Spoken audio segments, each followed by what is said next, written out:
What's good, guys and girls, and welcome to another episode of Mini Football Logic. It's Zeno here, and in today's episode, we're going to be reviewing the Europa League Final between Sevilla and Roma, a game where an unstoppable force beats an immovable object.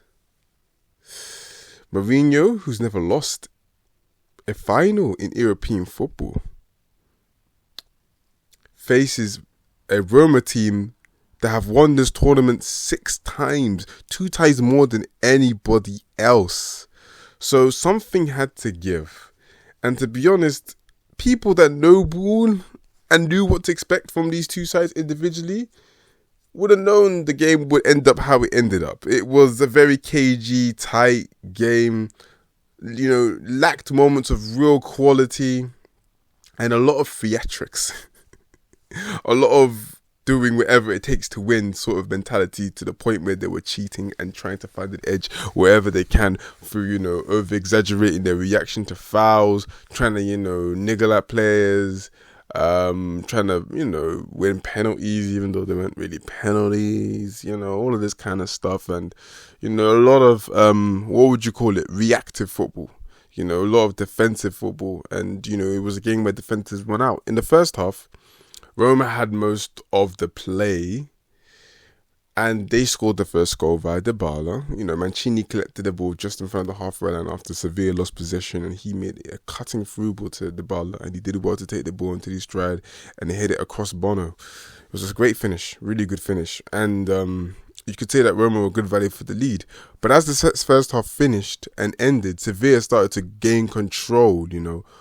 Since Jose Luis Mendilibar has come in, their unbelievable run in Europe has been characterized by strong comebacks. They came back against Juventus, and before then they came back against Manchester United. And it's clear to see that, did they come back to Juventus? I think they did. Nonetheless, I'm talking more about the United game, where they were 2-0 down with about 10 minutes left. They scored 2 late goals and completely blew them away in the second leg. Even though Man United kind of created those problems by themselves, and I know Duke, you'd be the first to agree with me in that sense that, Man United pretty much gave them the game with their errors from Maguire and from De Gea. Moving on though, Sevilla once again found a way. In the second half, Kos came in and it was converted by Mancini. There's nothing else you could have done. I think Ocampos that put the ball in? I believe it was Ocampos or Jesus Navas. The ball came in from the right side, and Mancini got there ahead of the Sevilla player that was coming in, and he ended up putting the ball in the net, and it was what Sevilla deserved, because they really started to put on the pressure in the second half. And from that point onwards, the game kind of faded into obscurity. Teams did have their moment where they were on the break and they were bound to create chances, but nothing absolutely clear cut happened. And in extra time, the game completely died off. At this point, it looked like the two teams had accepted that penalties is where they were going and penalties is where they belonged. And with that in mind, the game it became a non-starter, became a non-factor. Like, lots of theatrics, lots of, complaining on the touchline from both sides. And honestly, it wasn't the best spectacle to watch. Overall, as a game, it wasn't an amazing spectacle. But we all know that finals can be like this, very nervy occasions where teams are just trying not to lose rather than trying to win. And, that was to be expected, looking at how Sevilla were earlier in the season, where relegation was a real distinct possibility for them, and having Mendilibar come in and turn them around and him guiding them to safety. He's won half of his 16 games since he became manager.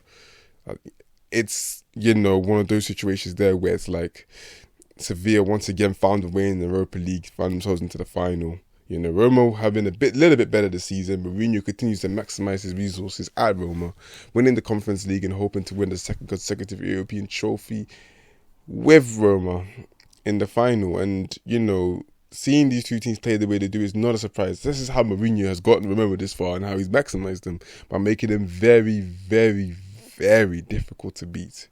Ironically enough, that's the same kind of, mentality and ideology that Sevilla have had in winning all seven now of the Europa League titles. So obviously he went to penalties and let's put it this way, Sevilla pretty much scored all their penalties and Roma missed 3 penalties, I believe it was. 2 or 3 penalties. It was I was actually mad, I watched this game and I can tell you now, I don't remember too much of it. But literally, Mancini missed a penalty, I know that. And Ibanez, the centre back, also didn't have the best of luck with his penalty. So I think that was 2, therefore. But obviously Montiel actually had his penalty saved by Patricio, but Patricio unfortunately encroached. The penalty was so horrible, even for a guy that's done this before in a much more bigger occasion, aka the World Cup final, where he tucked his penalty very nicely. That first pen was horrible for a game that arguably had less magnitude to it than, the World Cup final. But he was given the second chance at it, and he made sure he made no mistake the second time, sending Patricio the wrong way. And once again, for the 7th time, and I think the 5th time in the last 10 years, this is another European triumph in the Europa League for Sevilla. It's crazy how much they continue to dominate this competition. Despite the changes in managers, despite them losing key players and having to replenish them, this season has not been great for them. It's been one of the worst seasons in recent memory. And yet here we are, seeing them win the Europa League once again, despite all of the difficulties they had this season. It just shows you, man, the trophy belongs to them. They are the Real Madrid of the Europa League, ladies and gentlemen. That can't be denied. That cannot be argued against. Absolutely not.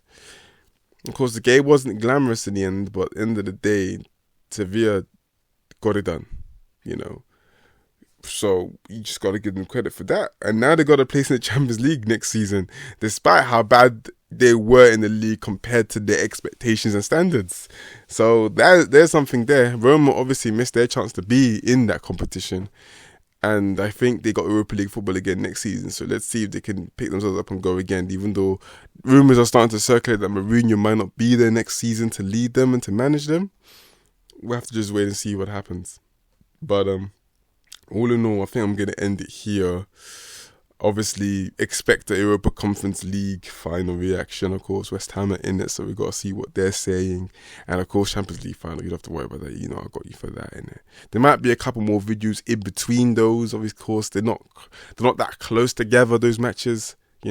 Obviously, I know you guys are also surprised that I haven't spoken on the final day of the Premier League. Yeah, listen, man, a lot of things were kind of a foregone conclusion, and I feel like I haven't talked about the relegation battle enough throughout the season for me to suddenly make a video about it. So, yeah, that's why there wasn't a video on that. I don't know why I'm explaining myself. I'm sure you guys will understand regardless, but I feel like I will explain it anyways. But there'll still be Premier League content on this channel. Don't get it twisted, looking at their seasons of respective clubs. But, you guys can keep an eye on that. But let me not expose too much. I'm going to end the episode here. Thank you all for listening, and I will see you guys and girls in the next episode of Mini Football Logic. Mini Logic.